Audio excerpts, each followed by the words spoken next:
Seguimos con nuestros programas especiales desde España y el día de hoy vamos a presentarles un tema novedoso. Vamos a hablar de los viajeros y exiliados peruanos en este país. Comenzaremos por hablar del viaje de los primeros indígenas hacia la península luego de la conquista o invasión del Tahuantinsuyo. Luego nos referiremos a aquellos que abandonaron el Perú durante el proceso de independencia debido a que Bernardo de Monteagudo, el ministro de San Martín, expulsó a las élites afines del virreinato, sobre todo evidentemente a las élites españolas y criollas. Y finalmente hablaremos de algunos políticos que salieron del Perú en la época del gobierno de Juan Velasco Alvarado. Así que el día de hoy tenemos un montón de material en el programa, así que les digo de una vez que yo soy Norma Martínez y esto sucedió entre España y el Perú.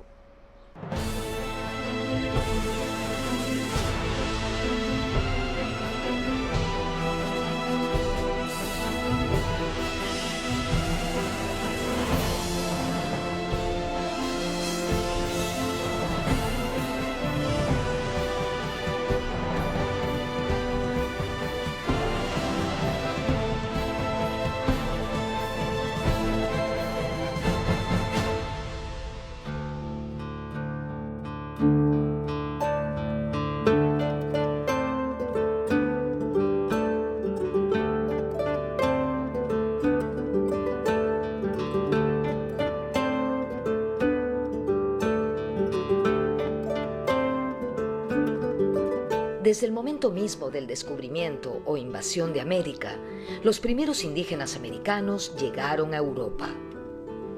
Entre los regalos que llevó Cristóbal Colón a los reyes católicos después de su primer viaje, figuraban 10 nativos, de los cuales solo 6 llegaron a la corte. Los demás perecieron durante la travesía. Al año siguiente fueron 30, los mismos que fueron vendidos en los mercados de esclavos de Sevilla. Años más tarde, Américo Vespucio y Alonso de Ojeda siguieron sus pasos y, al parecer, en 1499, vendieron a casi 250 indígenas en los mercados de Cádiz. Ante los maltratos sufridos por los indígenas americanos, surgieron protestas como las del padre Bartolomé de las Casas, hasta que, en 1542, la legislación produjo un cambio importante. Ese año se promulgaron las llamadas leyes nuevas, que, entre otras cosas, prohibían que por ningún motivo se pudiese esclavizar a los indígenas.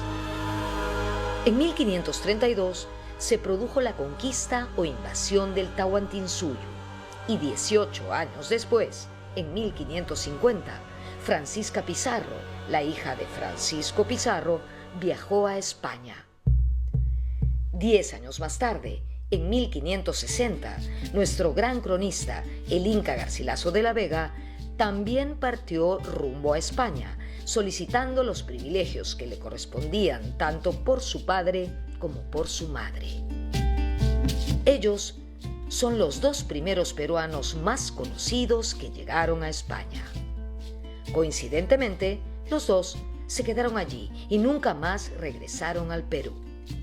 Lo cierto es que, así como ellos, hubo muchos de estos primeros peruanos, indígenas y mestizos, que viajaron a España en el siglo XVI y XVII, por distintos motivos.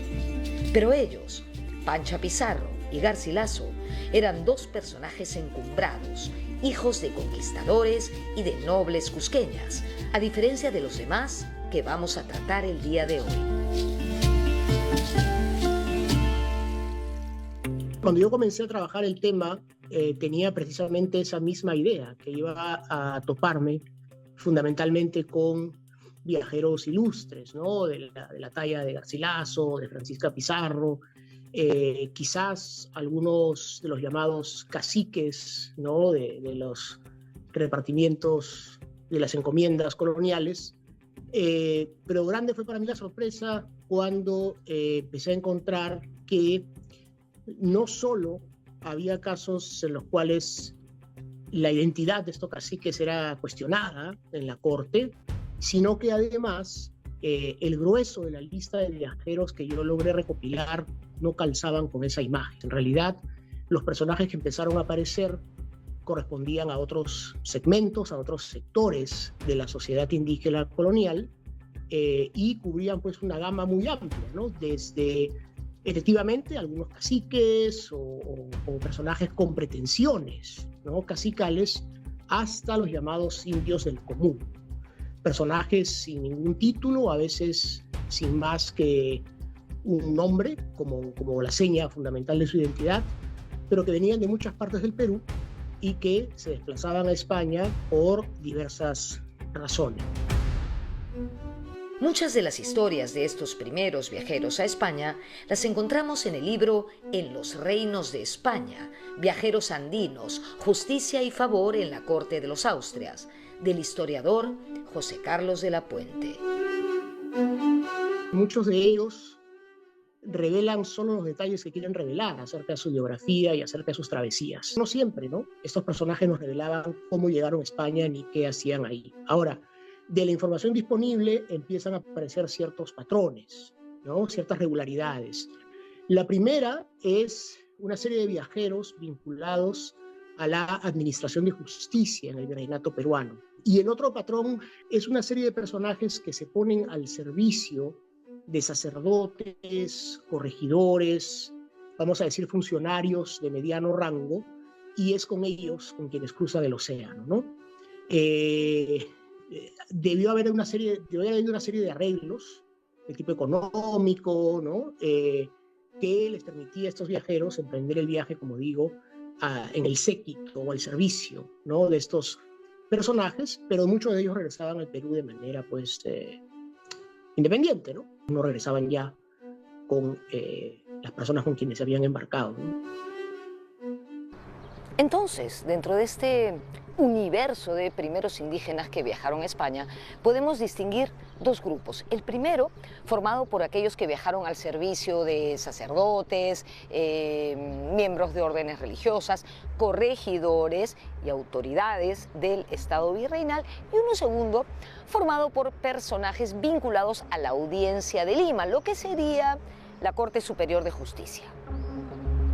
Pero si el personaje podía probar su condición de indio, ¿no? En los términos de la época, la corona asumía los gastos, asumía los costos del retorno al Perú. Y, por ejemplo, solicitan una serie de ayudas, en esa época se llamaban ayudas de costa, para mantenerse viviendo en España, a veces por 2, 3, 4, 10 años.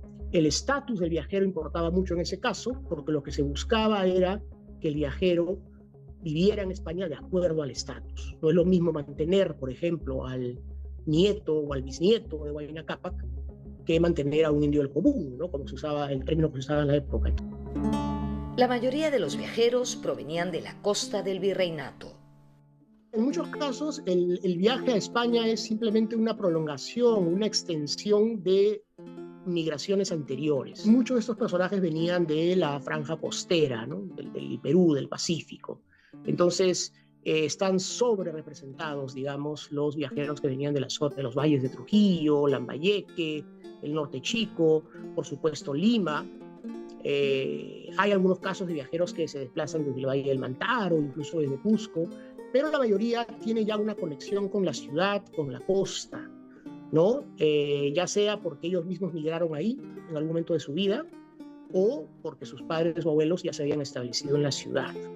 Y si la mayoría de viajeros eran de la costa, muchos de ellos se dedicaban al comercio.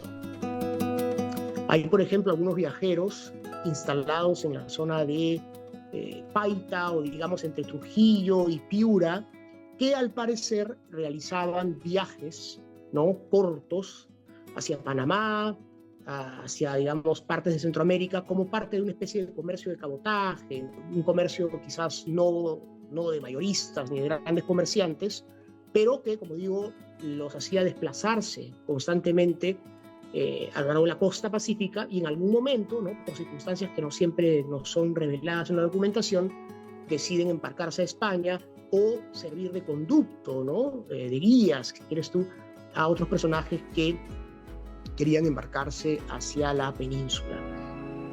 Andrés Ramírez Singa era un poblador que provenía de la Sierra de Lima y que pretendía llegar a España, pero que por algún motivo se quedó en México. Él se había convertido en el alcalde mayor de Santiago del Cercado, lo que actualmente conocemos como Cercado de Lima.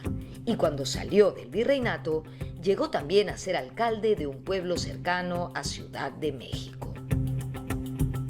Entonces hay una elección para alcaldes, Ramírez Singa se presenta y sus rivales políticos buscan descalificarlo, diciendo que, bueno, él no es mexica o nahua o de México, sino que es un indio del Perú, ¿no?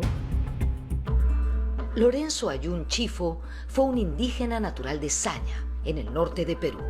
Él fue monaguillo, luego sacristán, tocaba el órgano y cantaba en las misas. Más tarde se mudó a Lima y de allí partió a España.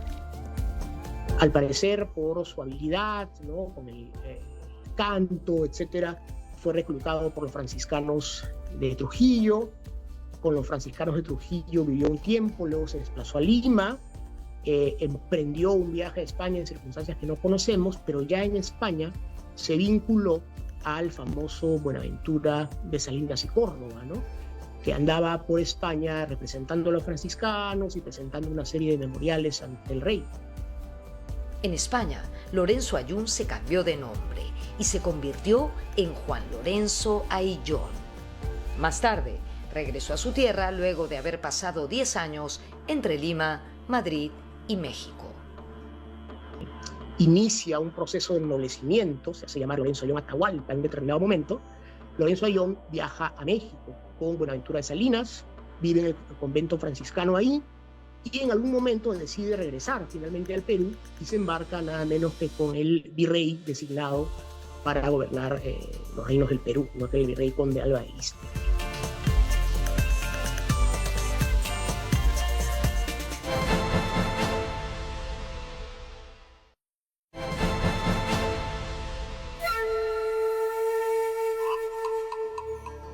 Dos personas que quizá jamás en su vida imaginaron llegar a las cortes del rey de España fueron el jaujino Andrés Dávila y el limeño Álvaro Enríquez. Ellos viajaron como cocinero y zapatero en una expedición que mandó el virrey Conde de Castelar para trasladar 100 halcones.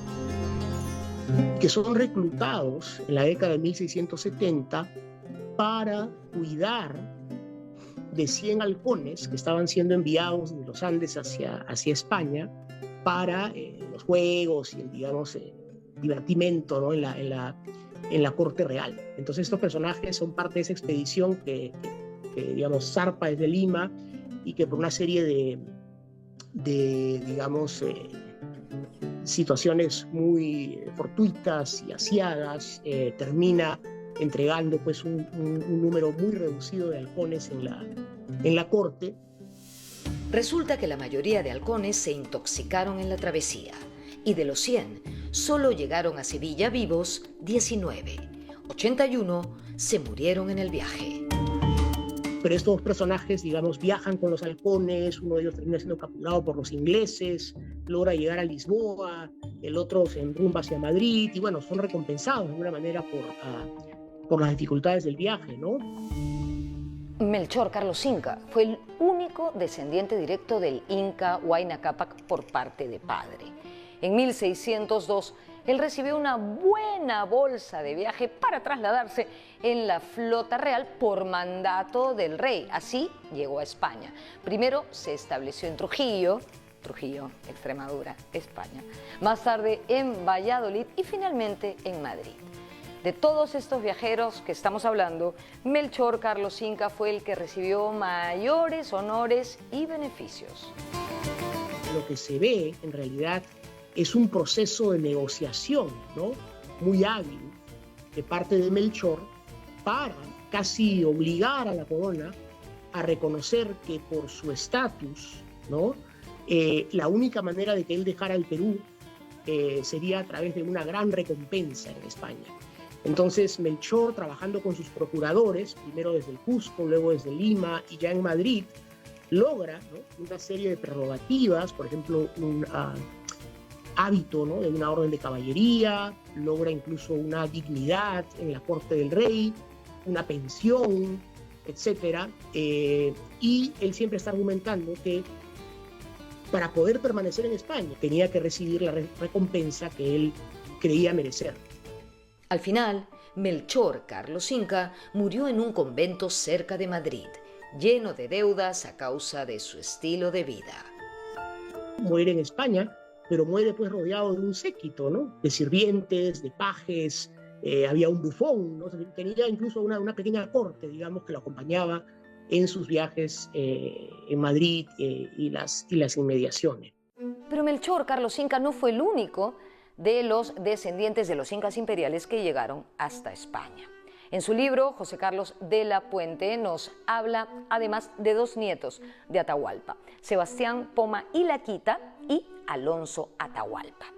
Este último llegó a España en 1585 y gozó de una buena renta que le permitió alquilar una casa y comprar otra. Además, recibía dinero de encomiendas de América. Bueno, a Alonso le encantaba la buena vida, el derroche, los placeres, los lujos, y por ese motivo se llenó de deudas. Le pidió ayuda a la corona para pagarlas y finalmente obtuvo un dinero para regresarse a Perú. Pero él no hizo eso. Con esa plata pagó parte de las deudas, pero se estableció o se quedó, mejor dicho, en Madrid. Finalmente, Alonso acabó mal, porque se murió en la cárcel detenido justamente por deberle a todo el mundo. Por múltiples razones, dentro de este grupo de viajeros no encontramos mujeres.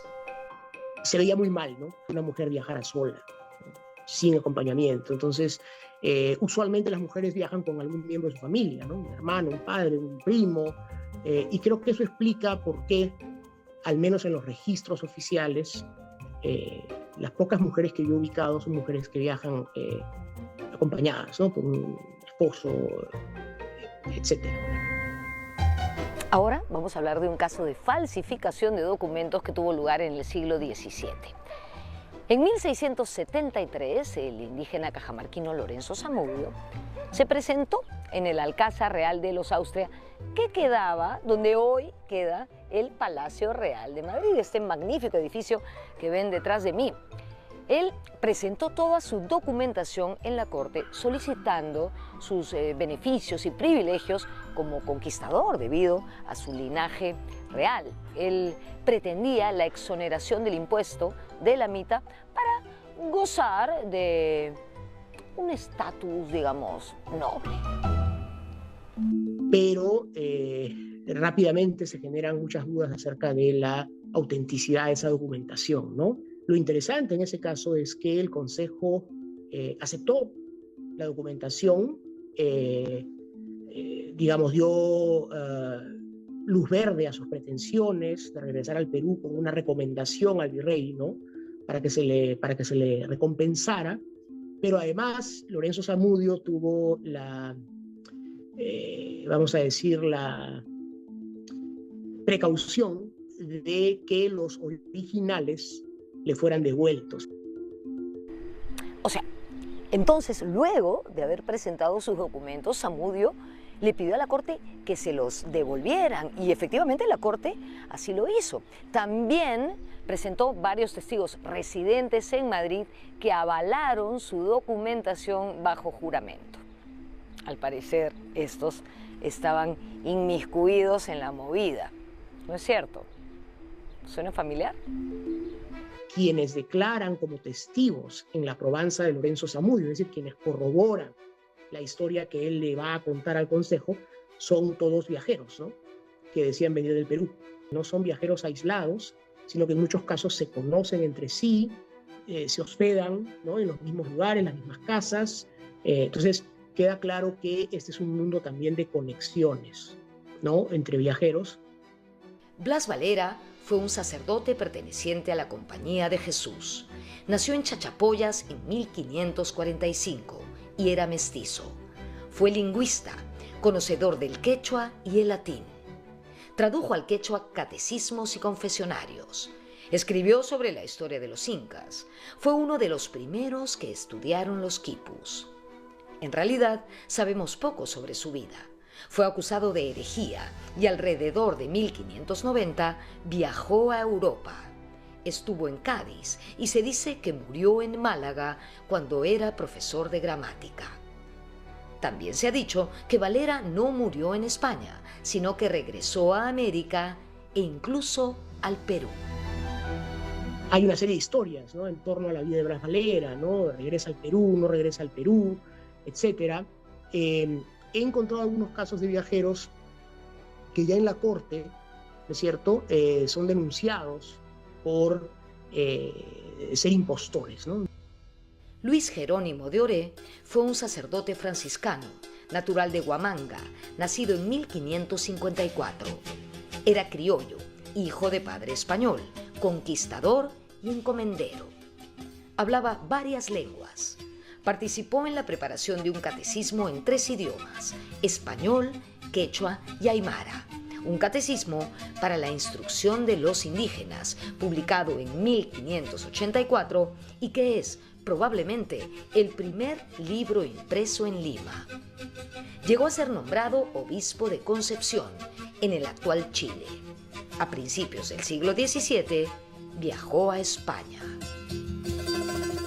Oré era un predicador, un misionero conocido en el mundo andino, y cuando él viajó a España, que fue alrededor de 1605, fue con ciertos encargos del obispo de La Raya, pero el propósito principal era publicar algunos de sus manuscritos que ya circulaban en el virreinato andino.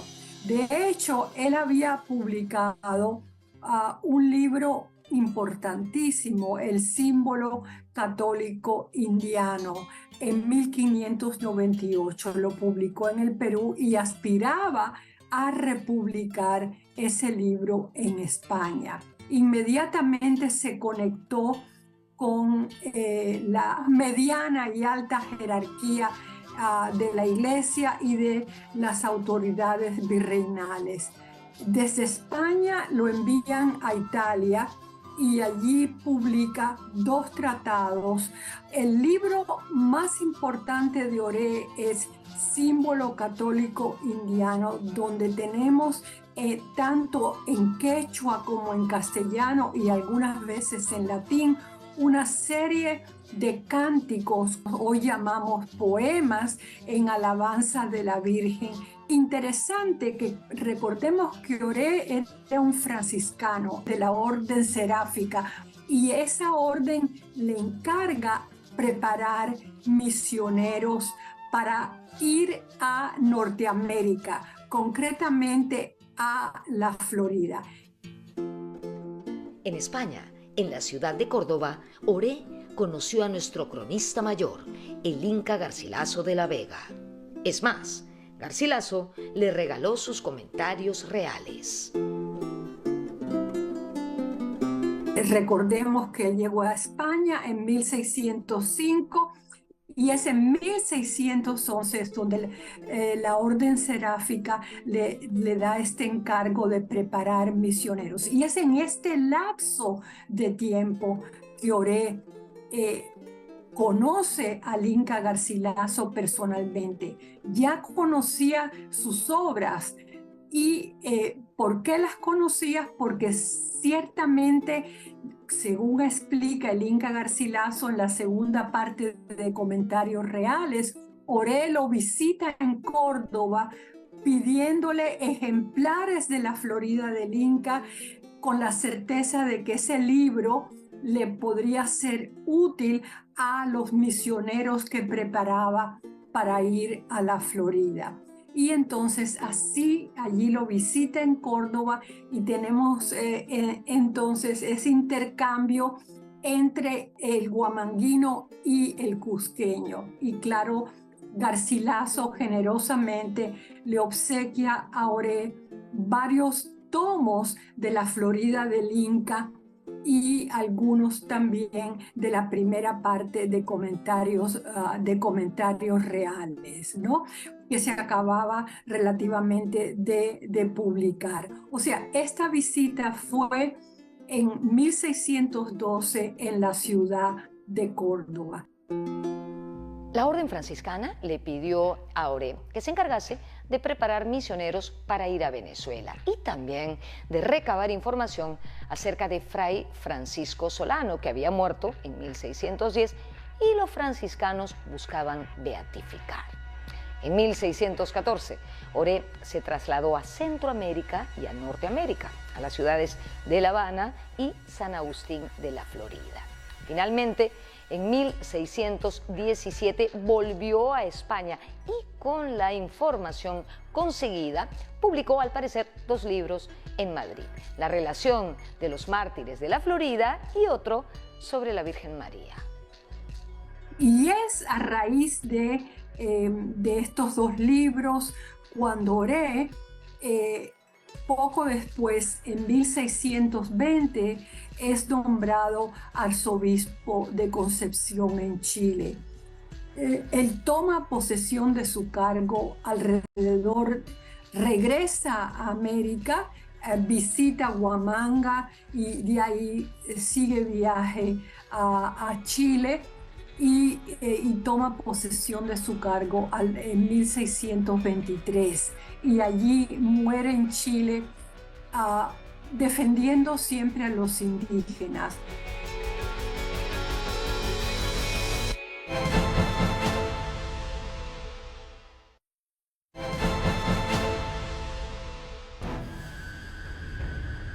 Ahora saltemos 200 años, hasta principios del siglo XIX, cuando en el Perú se estaban produciendo conspiraciones y rebeliones en pos de buscar nuestra independencia. Una de ellas se produjo en 1805, en el Cusco, la rebelión encabezada por el huanqueño José Gabriel Aguilar y el arequipeño José Manuel Ubalde. El levantamiento fue sofocado muy pronto y sus líderes, Aguilar y Ubalde, fueron ahorcados en la Plaza Mayor del Cusco. Y fueron descubiertos, fueron procesados, fueron ejecutados, pero otros que habían tenido parte en el complot fueron enviados a España, bajo partida de registro, o sea, como prisioneros. Y si los cabecillas Aguilar y Ubalde fueron ahorcados en el Cusco, otros fueron desterrados a España, como el franciscano arequipeño Diego de Sousa y José Bernardino Gutiérrez. Más tarde se les concedió la libertad, pero se les prohibió regresar a Perú. Otro deportado fue el líder espiritual de la rebelión, el sacerdote agustino Marcos Durán Martel. Él fue condenado a deportación perpetua y a prestar servicio en un hospital de España durante 10 años. 5 años después, en 1810, fueron enviados a España los gallegos Antonio María Pardo, Francisco Pérez Canosa y José María Grandes, considerados cómplices del abogado José Mateo Silva en la tentativa de conspiración antirrealista de 1809 en Lima. En las primeras 3 décadas del siglo XIX, tenemos a varios peruanos de origen español, ¿no?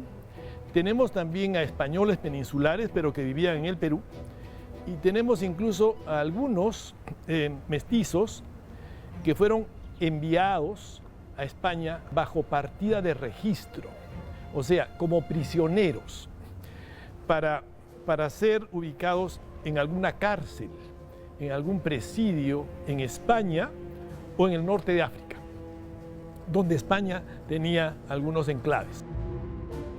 En 1818, en el Real Felipe del Callao, se produjo una rebelión frustrada por parte del tacneño José Gómez, el médico Nicolás Alcázar y el comerciante Casimiro Espejo. La idea era tomar la fortaleza con la ayuda de los presos. Al final, todo quedó en nada por la traición de un tal señor Escobar. Los dirigentes de la rebelión fueron apresados y luego ajusticiados. En esta conspiración hubo más de 40 o 50 involucrados que fueron descubiertos, procesados, enjuiciados. Los tres principales, Gómez, Alcázar y Espejo, fueron ejecutados al inicio del año 19 en la Plaza Mayor de Lima. Pero muchos más fueron enviados a España, exiliados. Hubo más personas, no digamos desterradas, sino alejadas del virreinato durante el proceso de independencia.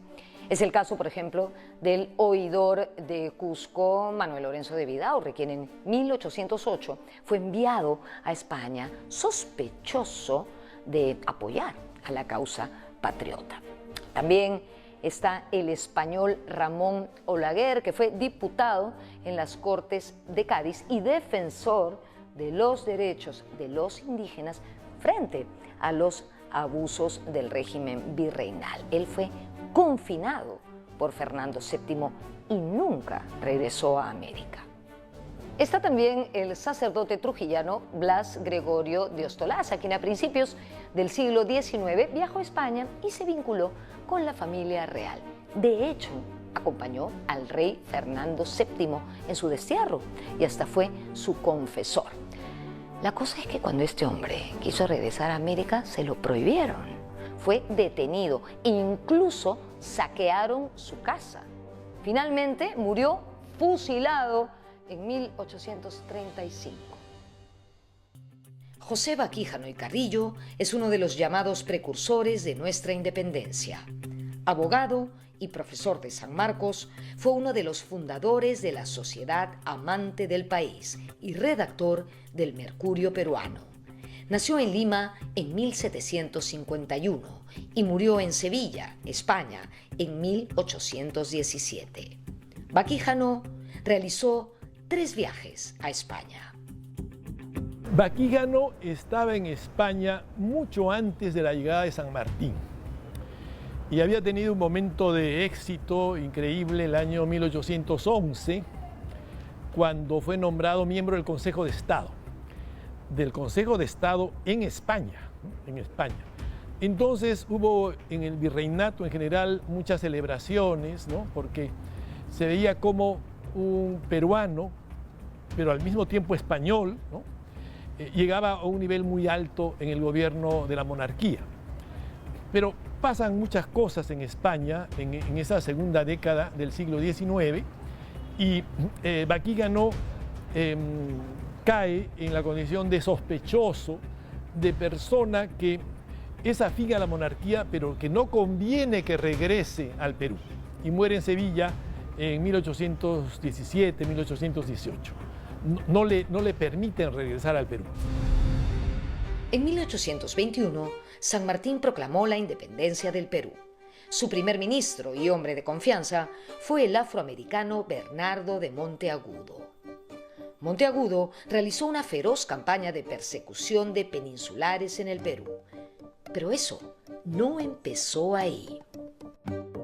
Bueno, el exilio no era un fenómeno nuevo, ¿no? Pensemos que San Martín hace una primera campaña en Santiago de Chile y en 1817 ya comienzan a salir las primeras autoridades peninsulares de Chile.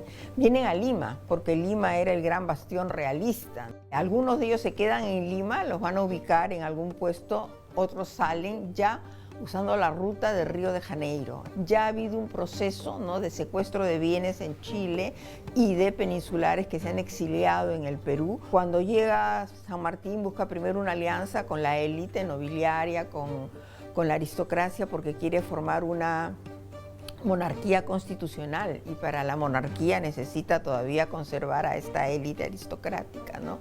El problema es que su ministro, Bernardo de Monteagudo, que era un tucumano que se había formado en la Universidad de Chuquisaca y que tenía muchos antagonismos con los españoles, en Buenos Aires era reducido el grupo de peninsulares, en Santiago de Chile también, y de acuerdo al discurso de Bernardo de Monteagudo, en el Perú estaban concentrados los peninsulares y había que limpiar el territorio peruano de la presencia española, ¿no? Si no, no se iba a poder trabajar un nuevo gobierno.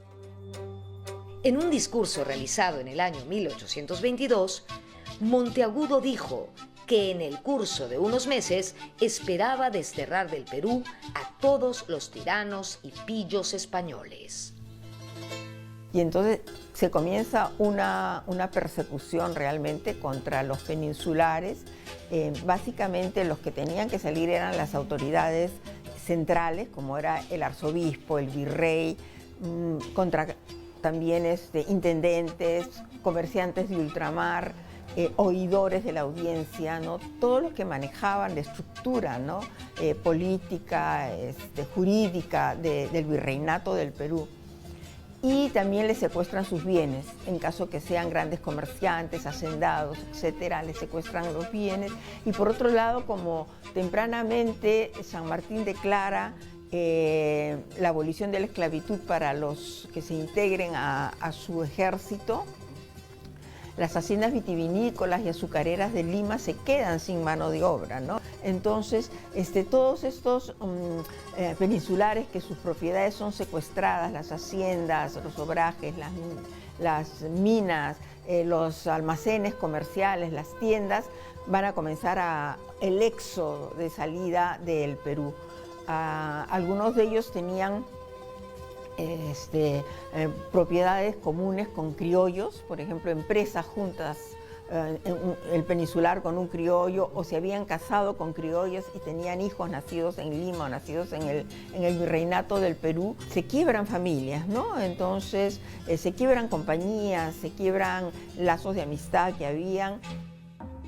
No se entiende muy bien la actitud de San Martín. Él quería y necesitaba tener a la aristocracia de su lado, pero lo que hacía su hombre de confianza, su mano derecha, era ponérsele en contra. Hay dos posibilidades de salir y retornar a España. Una es vía Guayaquil, Panamá y luego por el norte, y la otra es por el sur, Valparaíso, Río de Janeiro, y de ahí puedes ir a Lisboa, por ejemplo. En el caso de Pezuela, por ejemplo, va a Plymouth, a Inglaterra, y de ahí pasa a Madrid, ¿no? Pero entonces también pueden hacerlo por Burdeos, por ejemplo, ¿no? Pero el punto donde llegan es Río de Janeiro, ¿no? Y de ahí comienzan a buscar barcos neutrales, ¿no? Ingleses, franceses, que los regresen a la península. Algunos van a estar semanas, meses, por ejemplo, Pezuela hasta 4 meses, la presencia del arzobispo de Las Heras es más corta. La persecución no solo incluyó a las autoridades civiles, sino también a miembros de la Iglesia. San Martín comienza una persecución contra el clero español, ¿no? Y ahí es donde dice el arzobispo que se han roto el pacto que habían hecho él como arzobispo de Lima y San Martín, en que habían visto de que en los temas económicos tomaba la última decisión, digamos político-económicos tomaba la última decisión San Martín, pero en los temas espirituales la decisión la tenía el arzobispo. Y entonces que cercaran pues a los religiosos peninsulares para regresarlos les pareció un exceso. Y además muchos peninsulares habían llevado sus bienes físicos, sobre todo platería, piezas de oro, de plata, etcétera, a los conventos, ¿no? Como la Merced, a la Encarnación, ¿no? Y cuando descubre San Martín que estos conventos están guardando los bienes de los peninsulares, ahí también se quiebra su relación y su confianza con el arzobispo, ¿no? Entonces, por los dos lados, no se cumple con este pacto, y por el tema de haber llevado a depositar los bienes de los peninsulares en los conventos, en las iglesias, la relación va a ser muy tirante, ¿no?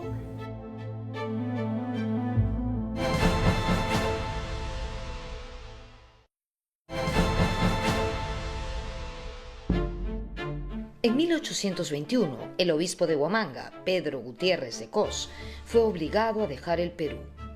Igual fortuna corrió el arzobispado de Lima, Bartolomé de las Heras. Ese mismo año se embarcaron a España el oidor de Lima, Manuel Pardo Rivadeneira, y su esposa, Mariana Aliaga de Borda, junto a sus hijos, entre ellos el futuro escritor Felipe Pardo y Aliaga.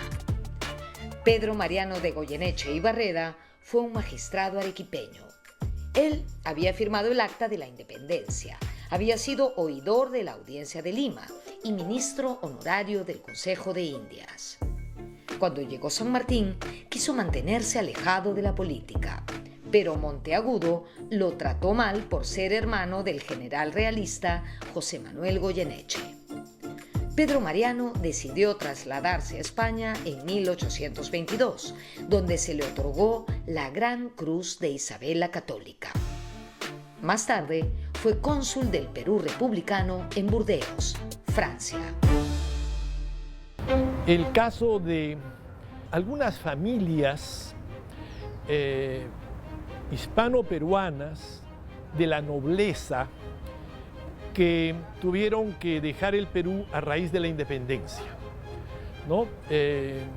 Por ejemplo, la familia Goyeneche, o la familia Osma, o la familia Barreda, o también la familia Zavala. Eran familias hispano-peruanas, ¿no?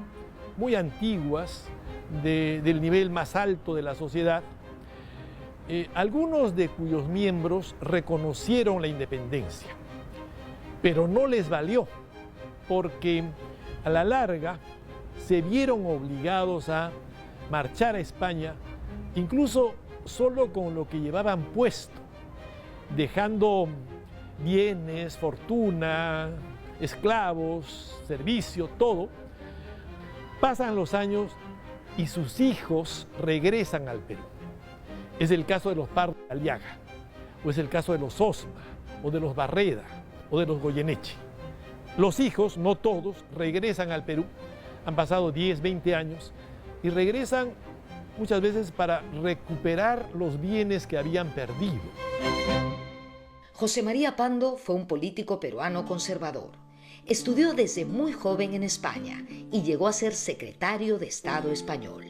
Además, fue ministro durante el régimen de Bolívar en el Perú. Salió del Perú siendo niño junto a su familia, que no era otra que la familia del oidor, ¿no? Pando, un oidor de Lima, es decir, un funcionario muy importante, que no reconoce la independencia del Perú y que decide volver a España. Y vuelve a España con su esposa peruana y española a la vez, ¿no es cierto? Y sus hijos pequeños. Uno de ellos es Pando, ¿no? Que algunos años después, ya formado en España, literaria y políticamente, regresa al Perú, ¿no? Y sirve a varios gobiernos del Perú, de la primera etapa del caudillismo militar. Pero más adelante, un cambio de rumbo en la política peruana le hace ver que le convenía más volver a España, ¿no? Ahora demos otro salto y vayamos a los momentos previos al golpe militar de Juan Velasco Alvarado. En junio de 1968, el abogado y político de Acción Popular, Manuel Ulloa Elías, fue nombrado ministro de Hacienda y Comercio del primer gobierno de Fernando Belaúnde. Al poco tiempo, estalló el escándalo de la Página 11 y posteriormente Belaúnde fue derrocado por Velasco. Durante ese régimen, Ulloa y otros exministros y altos funcionarios de Belaúnde se exiliaron en España. El gobierno peruano los quiso extraditar, pero su par español negó el pedido. En 1977, el gobierno del general Francisco Morales Bermúdez concedió el indulto a 233 personas, entre ellas Manuel Ulloa Elías, quien más tarde fue primer ministro y ministro de Economía en el segundo gobierno de Belaúnde.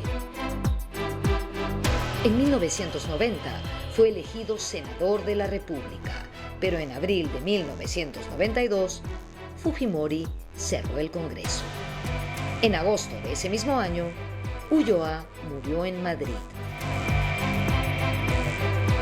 En el año 1969, el abogado y político aprista Javier Valle Riestra fue acusado penalmente por el régimen militar de Juan Velasco Alvarado. Debido a ello, viajó a París y luego se exilió en la ciudad de Madrid. El gobierno peruano solicitó su extradición, pero esta le fue negada por el régimen de Franco. En ese contexto, Valle Riestra se nacionalizó como ciudadano español y en 1976 retornó al Perú cuando lo absolvieron de sus acusaciones. Era el propietario del diario Expreso y desde Expreso le hacía dura crítica al gobierno de la Fuerza Armada, a Velasco Alvarado. Pues fue obligado a salir del Perú, ¿no? Se exilió en España y con él otros, ¿no? Recuerdo, por ejemplo, a Javier Valle Riestra, un notable aprista, un aprista intelectual que igualmente cayó pues en la lista negra del gobierno de Velasco y decidió, junto con otros, radicarse en España, ¿no? Radicarse en España hasta que aquel tiempo de mala aventura para sus ideales y sus principios no pasara en la historia del Perú. Ha sido bien interesante conocer estas historias de viajeros y exiliados en España, ¿verdad? ¿Se imaginan cuántos más o cuántas historias más habrán de viajeros peruanos por el mundo? Ojalá que algún día podamos contarlas. Nos vemos en la próxima.